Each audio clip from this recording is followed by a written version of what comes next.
हरे कृष्णा। भागवत गीता श्लोक रत्नावली में आज हम गीता के सार भागवत गीता अध्याय 2 से 23 श्लोक का वर्णन करेंगे। नैनम छिन्दन्ति शस्त्राणि नैनम दहति पावक न चैनम क्लेदयन्त्यापो न शोषयति मारुता।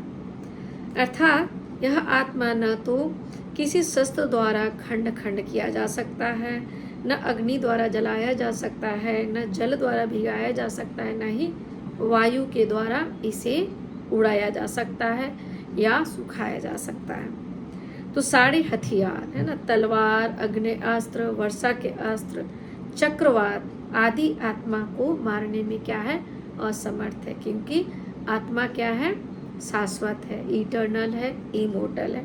तो ऐसा प्रतीत होता है कि आधुनिक अग्नेयास्त्रों के अतिरिक्त मिट्टी, जल, वायु, आकाश आदि के भी अनेक प्रकार के हथियार होते थे।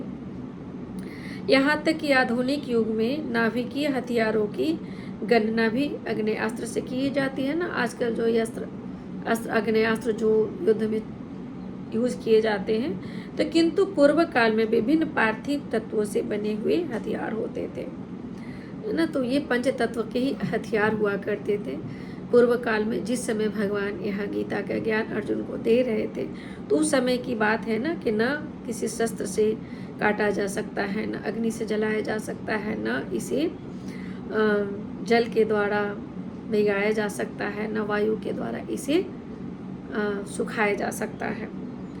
तो अग्नेयास्त्रों का सामना जल के देवता वरुण से किया जाता है, जो आधुनिक विज्ञान के लिए अज्ञात है। आधुनिक विज्ञान को चक्रवात हथियारों का भी पता नहीं है। जो भी हो, आत्मा को न तो कभी कभी खंड किया जा सकता है, न वैज्ञानिक हथियारों से इसका संहार किया जा सकता है, चाहे उसकी संख्या कितनी ही क्यों ना हो। तो आत्मा अनंत है ना, आत्मा की संख्या अनंत है। तो आत्मा की संख्या कितनी अनंत क्यों ना हो, लेकिन क्या है, उसे कभी भी मारा नहीं जा सकता। न हन्यते हन्यमाने शरीर, ना हन्यते हन्यमाने शरीर। शरीर के नाश होने के बाद भी आत्मा सदैव रहता है। तो मायावादी इसकी व्याख्या नहीं कर सकते कि जीव किस प्रकार अपने अज्ञान के कारण उत्पन्न हुआ, तत्पश्चात माया की शक्ति से आवृत हो गया है। न ही आदि परमात्मा से जीवों को विलग कर पाना संभव था, पर प्रत्युत सारे जीव परमात्मा से विलग हुए अंश है। तो हम सब जीव क्या है, परमात्मा से ही अलग हुए अंश है ना। ममैवान से जीव लोके जीव भूत सनातन। तो परमात्मा से ही विलग हुए हम अंश हैं। तो चूंकि वे सनातन अनु आत्मा है ना, अतः माया द्वारा आवृत होने की उनकी प्रवृत्ति स्वाभाविक है। और हम सब क्या है, माया के द्वारा पंच तत्व के शरीर से आवृत है और इससे आकृष्ट है। आवृत होना एक अलग बात है, और आवृत होकर अनासक्त होना जो भक्त होते हैं, तो वह जैसे है, वह जान, जब यह ज्ञान हो जाता है कि आत्मा क्या है, मरणशील नहीं है, इसे काटा मारा सुखाया भिगोया नहीं जा सकता, तो फिर क्या है, वह शरीर से आसक्ति को त्याग देता है। लेकिन वही जो नहीं जानता इस चीज़ को, उसका उस शरीर को ही आत्मा मान बैठता है और इस शरीर से ही आसक्ति रहती है, बनी रहती है। यही है माया का प्रभाव। शरीर से आसक्ति बना रहना ही क्या है, माया का प्रभाव है ना। तो जैसे अग्नि के स्फुलिंग अग्नि से विलग होते ही बुझ जाते, यद्यपि इन दोनों के गुण समान होते हैं। वाराह पुराण में भी परमात्मा का भिन्न अंश इसे कहा गया है, किसी आत्मा को। गीता के अनुसार शाश्वत रूप में ऐसे ही है। अतः मोह से मुक्त होकर जीव पृथक अस्तित्व रखता है ना। किंतु कृष्ण द्वारा अर्जुन को यह उपदेश से स्पष्ट है कि अर्जुन कृष्ण के उपदेश के कारण मुक्त हो गया है, किंतु कभी भी कृष्ण से एकाकार नहीं हुआ।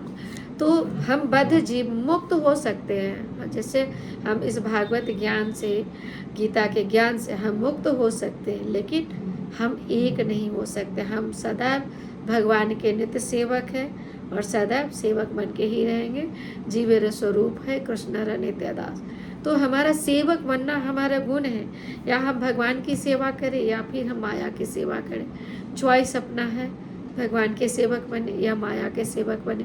माया के सेवक अर्थात भौतिक संसार में आसक्त होना, और भगवान का सेवक अर्थात भौतिक शक्ति में भौतिक संसार में कर्तव्य करना है, लेकिन आसक्ति भगवान में होनी है ना। तो यह शरीर मिला है हमें कर्म करने के लिए, आसक्ति के लिए नहीं, सेवा के लिए नहीं। सेवा और आसक्ति तो किससे करना है? भगवान से करना है। मय्या आसक्त मना पार्थ योगम युञ्जन मदाश्रय। भगवान कहते हैं गीता में कि तुम्हारी जो आसक्ति है इस भौतिक संसार में, उस आसक्ति को मेरे में अर्पित कर दो। मन को मुझ में लगाओ। मन मनाभ मद भक्तो मध्याजी माम नमस्कुरु। तो अपना मन को क्या है? मेरे पर केंद्रित करो। हरे कृष्ण।